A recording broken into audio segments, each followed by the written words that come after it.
In 2026, hard work became a low-income skill, not because effort stopped mattering, but because effort became automated. Right now, two people are waking up. Both are disciplined, both are ambitious, both believe they are building freedom. They have the same 24 hours, the same access to tools, the same internet. But a year from today, their lives will look nothing alike. One of them will be exhausted, still busy, still chasing, still responding. The other will be calm, strategic, building quietly. The difference is not intelligence. It is not luck. It is not even experience. The difference is structure. This is a story of two systems. Meet Mark. Mark believes success is earned hour by hour. He wakes up to notifications, messages, emails, client requests, platform updates. Before his feet hit the floor, his nervous system is already reacting.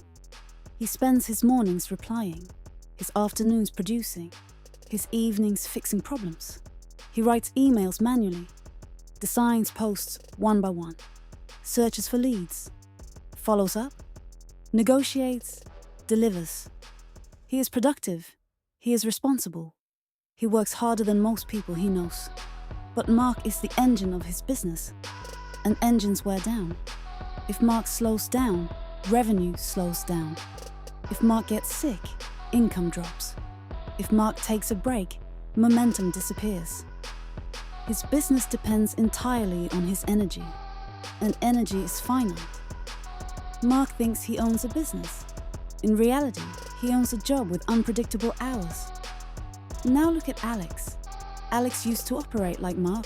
Long days, constant notifications, always on. Until he realized something uncomfortable. The market no longer rewards effort. It rewards leverage. Automation can draft emails, generate designs, analyze data, respond to inquiries, schedule content. Competing on effort in an automated world is a losing strategy.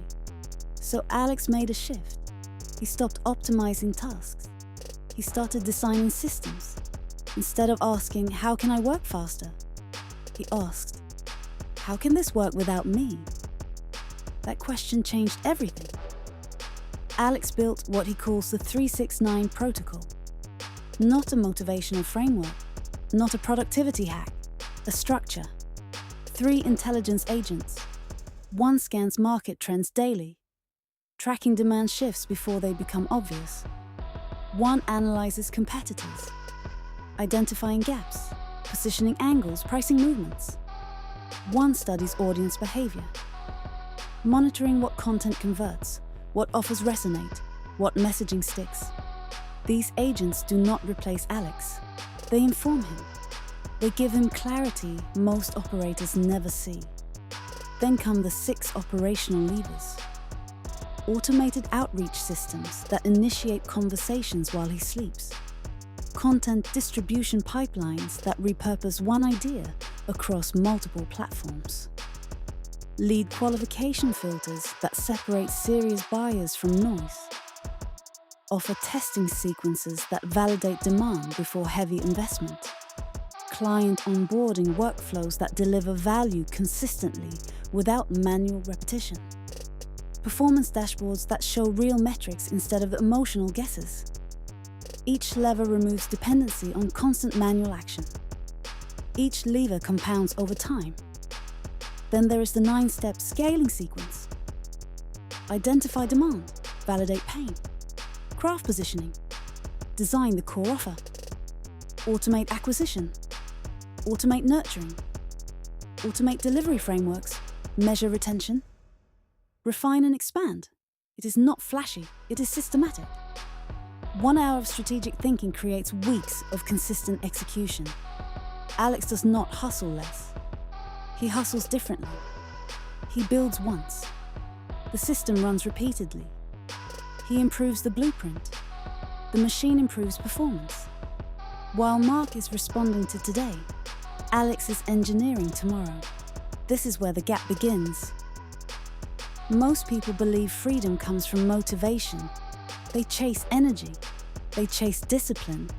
They chase the perfect morning routine. But motivation fades. Energy fluctuates. Willpower gets depleted. Structure compounds. When you build a system, you remove emotion from execution. The system does not wake up tired. It does not doubt itself. It does not procrastinate. It runs. The economy is not collapsing. It is reorganizing. Effort is abundant. Automation makes effort cheap. Decision-making, design, architecture. These are scarce. The future does not belong to the busiest person in the room. It belongs to the person who designs the room. Mark believes that if he works hard enough, he will eventually escape the grind. But the grind expands to fill the space you give it. More clients, more messages, more complexity, more stress. Without structure, growth increases pressure. With structure, growth increases leverage. That is the dividing line. Operator versus architect. Engine versus designer. Worker versus owner. The uncomfortable truth is this: AI will outperform you at tasks. It will write faster, analyze faster, process faster. Trying to beat automation at execution is like trying to outrun a machine.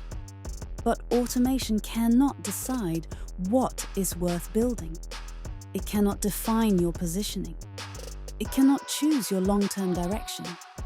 It cannot architect your leverage. That is your role. The question is not whether AI will change your industry. It already has. The question is whether you will remain the engine or become the architect. A year from now, both Mark and Alex will still be working, but one will feel trapped inside his own creation. The other will feel supported by it. One will need motivation to continue. The other will rely on structure. One will chase income. The other will design assets. The gap between the grinder and the architect is widening every single day. The question is, which one are you? Are you the engine that's wearing out? Or the designer of the machine? This Sunday, we stop running the old race. This Sunday, we start building. 369. Protocol isn't motivation, it's structure. Follow now.